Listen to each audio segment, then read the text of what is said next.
ये इस बार का जो बजट सेशन है इसको 25 फरवरी से समन किया है।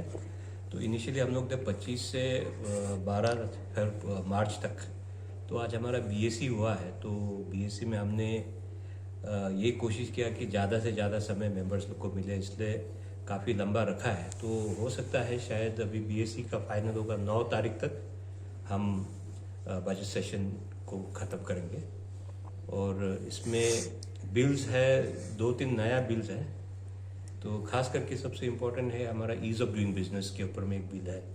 बाकी और एक इम्पोर्टेंट है जो अमेंडमेंट्स कुछ आया हुआ है, वो तो आपको पता चल जाएगा। और जो एक इम्पोर्टेंट, सबसे इम्पोर्टेंट जो सरकार ने इस बार किया है कि जितने भी रेडंडेंट ऑब्सोलीट एक्ट्स हैं जिसका कोई वर्षों से कोई काम नहीं है, तो ये लोग ऐसे पड़ा हुआ है तो उसको रिपील करेंगे इस बार। तो इससे काफ़ी मतलब जो पुराना जो एक्ट्स पड़ा हुआ है जो उसका कोई काम नहीं, वो हट जाएगा। नहीं तो कभी क्या होता है कि वो एक्ट पड़ा रहता है, कभी उसकी वजह से काफ़ी परेशानी भी होता है।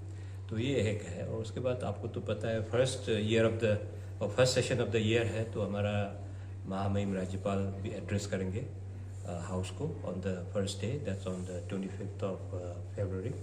एंड बजट है, तो बजट के लिए भी हमने डिस्कशंस के लिए काफ़ी लंबा समय दिया है मेंबर्स को।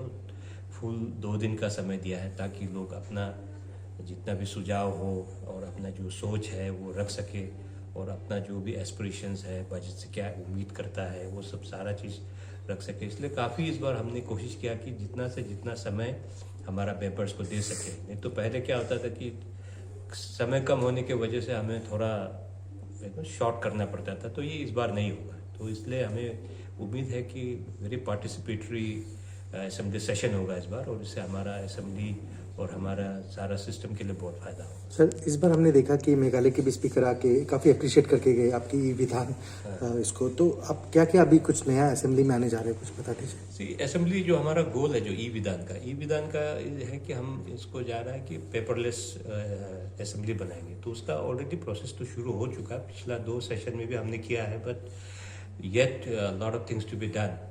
तो अभी इस बार हमने यही बोला है कि जो हमारे जितने भी पेपर्स में जितने क्वेश्चंस आ रहा है, बुलेटिन छप रहा है, कोई पेपर में नहीं होगा।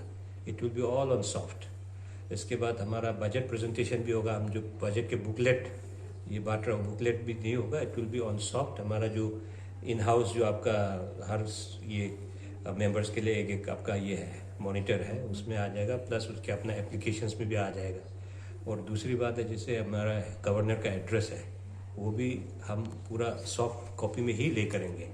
तो ये कोशिश है कि जितना सके हम पेपरलेस की ओर जाने की कोशिश कर रहा है। तो थोड़ा कठिनाई होगा जरूर, क्योंकि ट्रांजिशन पीरियड है, people are so used to paper, so it might be little difficult, but we are trying that we achieve this as soon as possible. हमारे जो एनवायरनमेंट पे जो इतना नेगेटिव इम्पैक्ट पड़ रहा है वो भी कम हो जाएगा, प्लस एफिशिएंसी बढ़ेगा। क्योंकि जब पेपर का समय था, हमारा स्टाफ को लगा रहा है, कोई मेंबर नाहरलगन, कोई दोईमुख, कोई कहाँ कहाँ बैठ रहा है, तो रात 12-1 बजे तक इसको डिलीवरी करना पड़ता है। तो कभी डिलीवरी कर दिया, घर पे पहुंचा दिया, शायद वो सही आदमी के पास नहीं पहुंचता, तो मेंबर के पास नहीं पहुंचता पेपर। अब ये होगा नहीं है, क्योंकि सीधे आपका स्मार्टफोन में, आपका एप्लीकेशंस में सारा कुछ आ जाएगा। You can access it anywhere from any place. जैसे मैं बोला, रास्ते में चलते चलते आप गाड़ी में भी आप एक्सेस कर सकते हो हर चीज़ का, क्या बुलेटिन, क्या एजेंडा आ रहा है, क्या बिल्स है, आप आराम से अपना मोबाइल पे भी देख सकते हो। और सिस्टम आपका है असेंबली सेशन में, उसमें भी आप आराम से देख सकते हो। तो उससे एफिशिएंसी बढ़ेगा और एक्सेसिबिलिटी भी बढ़ेगा, और पेपरलेस का और हम जाएंगे तो एनवायरनमेंट का इम्पैक्ट भी कम पड़ेगा। लाइब्रेरी एंड म्यूजियम भी अभी रेडी हो जाएगा? हाँ, लाइब्रेरी का ऑलमोस्ट रेडी है। जो डिजिटाइजेशन पार्ट है वो हो जाना चाहिए था, लेकिन कोविड के वजह से जो लोग आने थे, तो कोविड का वजह से थोड़ा डिले हो गया। और प्लस म्यूजियम का भी वही हाल है, we have already initiated the work and almost main back end work तो हो गया। तो अभी इसका मेन फाइनल ये करने के लिए, टच देने के लिए, इंस्टॉलेशंस के लिए भी अभी we are going to start very soon. वो भी वही है, we have to again blame the COVID only, है ना, कोविड की वजह से, क्योंकि the experts are from outside the state, so maybe they will start coming in and get the work done very quickly. So any COVID protocols for this testing and all this time? अब तो आप लोग को भी देख रहा है ना, बुलेटिन देख रहा होगा कोविड का। तो for past so many days capital is getting zero this thing positive. So in such a situation, I don't think we need to go in for any protocol. But that will depend on the Department of Health. If they advise, we will go for it. It's all the prerogative and call of the Department of Health. If they feel that we need to follow some COVID protocol, then we'll go ahead with it, because this is like something which is not in our hand. It is for the health department to decide what will be in the best interest